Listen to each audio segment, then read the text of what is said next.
కొంచెం ఓపిక పట్టాలి. మీరు సుధీరాన్ని గెలిపిస్తే మీరు అనుకున్నది అవుతుంది. అది అయ్యే వరకు రావద్దు.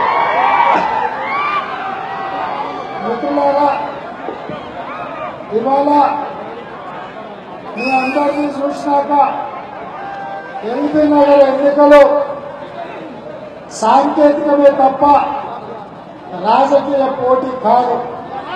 మీ ఉత్సాహం, మీ అభిమానం చూసిన తర్వాత కనీసం 50,000 మెజార్టీతో ఎల్బీ నగర్ లో అయితే ఇవాళ ఒక్కసారి ఆలోచన చేయండి. ఈ ఎన్నికలు ఎవరి మధ్యలో పోటీ జరుగుతున్నాయి? ఈ ఎన్నికల ఫలితాలు ఎవరికి మేలు చేయబోతున్నాయి, ఎవరి ఆస్తులు పెరగబోతున్నాయో ఒక్కసారి ఆలోచన చేయండి. 2014లో తెలంగాణ గ్రామీణ ప్రాంతంలో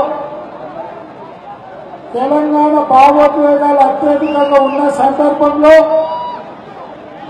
కాంగ్రెస్ పార్టీని కాదని టీఆర్ఎస్ పార్టీని గెలిపించడం జరిగింది, పట్టం కట్టడం జరిగింది. అయితే ఆనాడు చంద్రశేఖరరావు గారు చెప్పారు,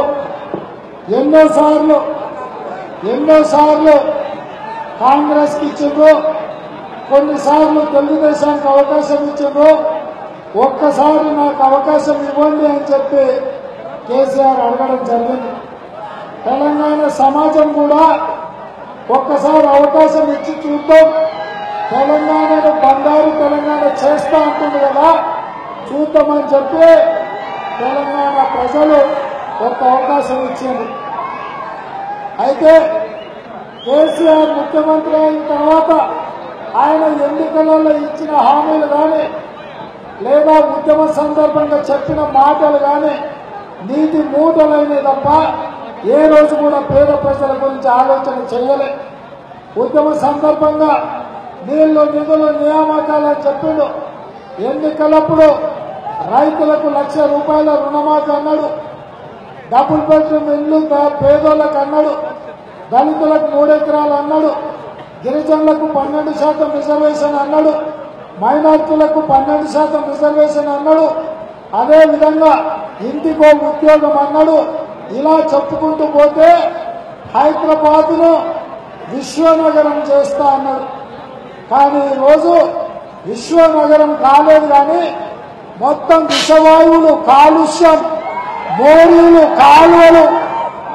హైదరాబాద్ లో మనుషులు కాదు కదా, పందులు తిరగడానికి కూడా ముక్కు మూసుకునే పరిస్థితి వచ్చింది ఇవాళ హైదరాబాద్ లో.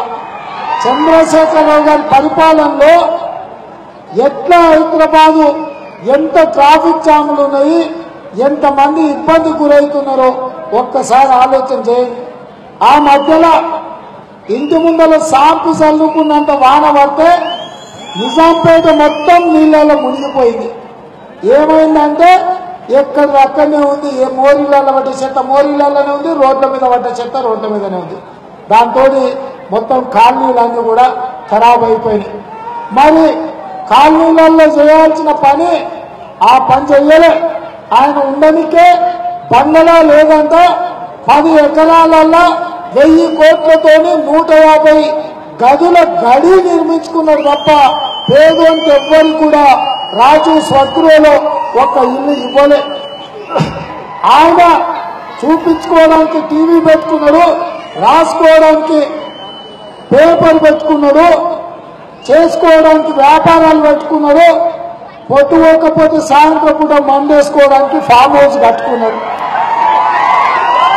మన కోసం ఏమైనా చేసిందా? మన కాలనీలో కనీసం ఒక పార్క్ అన్న కట్టిందా? మన సుదూరంగా కూడా చైర్మన్ ఉండి ఎమ్మెల్యే ఉండి అభివృద్ధి చేసిన పార్కులన్నా కనీసం ఎక్కడ నేను ఇంత మట్టి తీసిన ఆ పార్కులలో కూడా నేను అడుగుతున్నా. మీరందరూ ఆలోచన చేయండి. ఇక ఈయనక తిట్లుంటే మీ దగ్గర ఒక అచ్చోసిన ఆంబోతు నిలిచిపెట్టిండు కాలనీల మీదకి. ఇక ఆయన అంకుశం సినిమాలో రామరెడ్డి ఎట్లనో మీ ఓడు పెట్టుని ఎవరి ఇంటి ముందర ఇసుక పడదు, ఎవరి ఇంటి ముందర కంకర పడదు, ఎవరి ఇంటికాడ 2 బస్తాల సిమెంట్ బ్యాగ్ పడదు. పడితే కథం కాకులు గద్దెలు ఎట్లా వాళ్తాయో అంతకంటే వేగంగా వాడుతున్నాడు ఇవాళ మీ దగ్గర. అట్లాంటి వాడు ఇవాళ ఫ్లెక్సీలు కడుతున్నారు అక్కడక్కడ. ఒక్క నిమిషం ఉండండి. ఇవాళ ఎక్కడ చూసినా ఫ్లెక్సీలు కట్టారు. ఆయన ఫోటో ఉండాల్సింది ఫ్లెక్సీల మీద కాదు, పోలీస్ స్టేషన్లలో గోడల మీద.